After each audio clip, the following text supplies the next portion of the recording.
Hi, it's me again with Corel Draw Tips and Tricks, and I just got through doing this S, trying to help somebody out. And I started thinking this would probably be just as difficult. So I'm going to take, making all this stuff. I'm going to hold down my control button and bring in, I'm going to make this thing yellow so maybe you can see it on your screen better.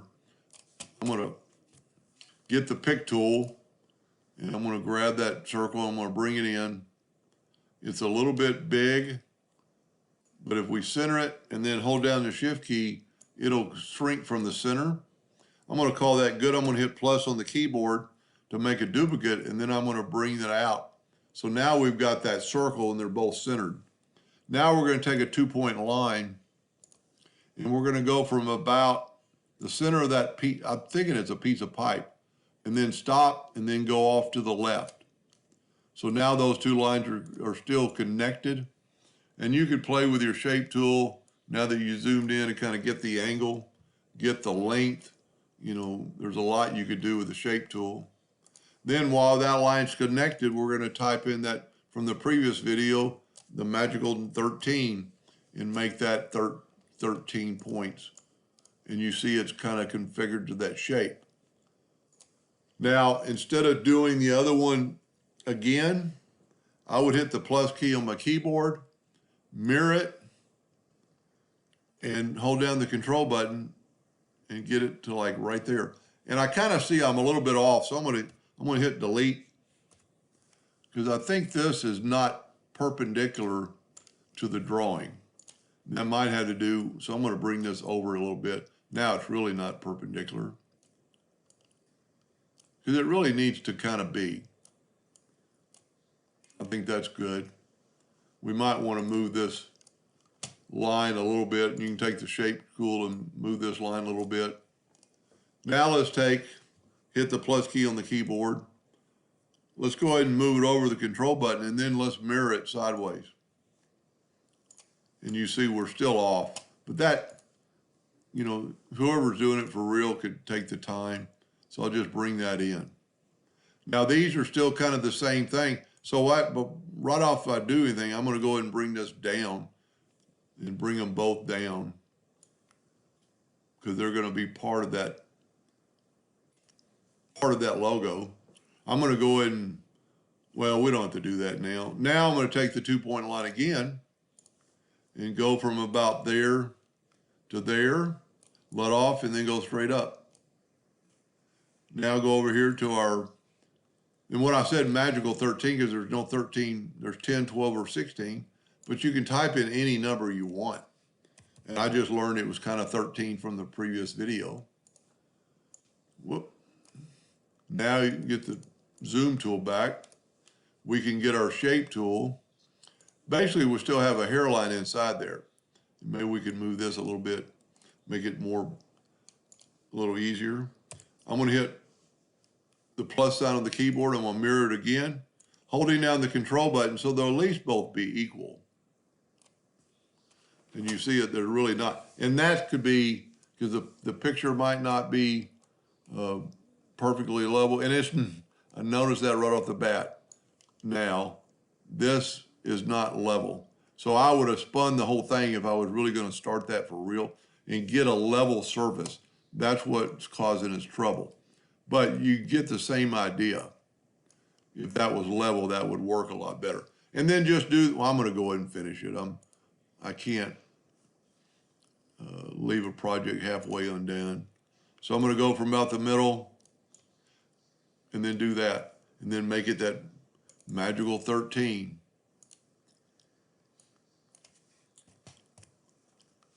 And then if this was level, we'd already be done.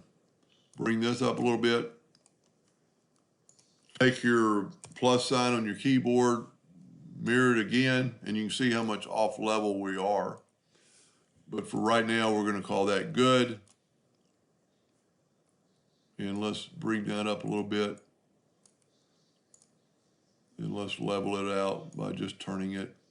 And you see what I'm talking about. If we'd done it right the first time, or if I'd leveled the picture, I had no idea it wasn't level, I'd already be done with this logo. We're going to bring that down a little bit. Now we need a little bit of something right in here, but that doesn't matter right now. What we're going to do now, these are all lines. We're going to select them all, and we're going to go to Object, and we're going to convert the outline to an object. Then we're going to left click. Let's right click in yellow, maybe you can see them. And this possibly might even weld. Let's see if it doesn't. Take all that and weld it. And it kind of sort of worked. We still have, we kind of have some things off that I don't like. So let's take the weld. The weld sometimes works and sometimes doesn't. So now let's take our virtual segment delete key and just start deleting these lines that you can literally see you do not need. Like we don't need that line. We don't for surely need that line. And you kind of see what I'm doing. And then we're going to repair the bottom here in just a second. Now this needs to come down because it's an object. We can bring that down here. You know, we can, and I could have played with it on that side. And then just get your virtual segment delete key again, and you can swipe right through there. Get that one. You could actually swipe through there. We've got a little jig jag right here, but we can fix that. I don't know why some of my lines are thicker than the other ones. Evidently there's two on top of there. We can just delete those. Delete that. I think we're good. You could take out some nodes just by hitting delete, and that didn't work. So we need to join these two nodes together. Let's go up to Windows, Dockers, join curves. I actually had it open. Windows, Dockers, join curves. And I hit apply and join those two nodes. And then we could quite possibly delete that node. And there's, like I said, if I would have started off level, we'd already be done. I think I've got all the extra lines taken away. I don't like the way this looks, but I said we had to repair the bottom. We don't really have to repair it. We just have to put a line. We got our 2-point line and go from there to there. And there's our part that's not level for sure. We can actually delete these now.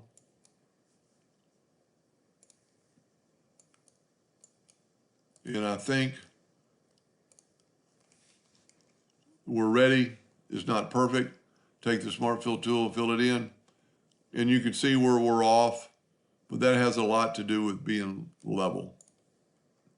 Anyway, I truly hope that made a little bit of sense. And then when you put the blue, let's change these to red, kind of like the logo. Tell you what, we can level it right now a little bit. Let's change it to red. Let's bring our S in. And you can play around with that till the cows come home. Now, if he's going to print it, you need that. I don't know. If he's going to engrave it, you need to turn these things to black.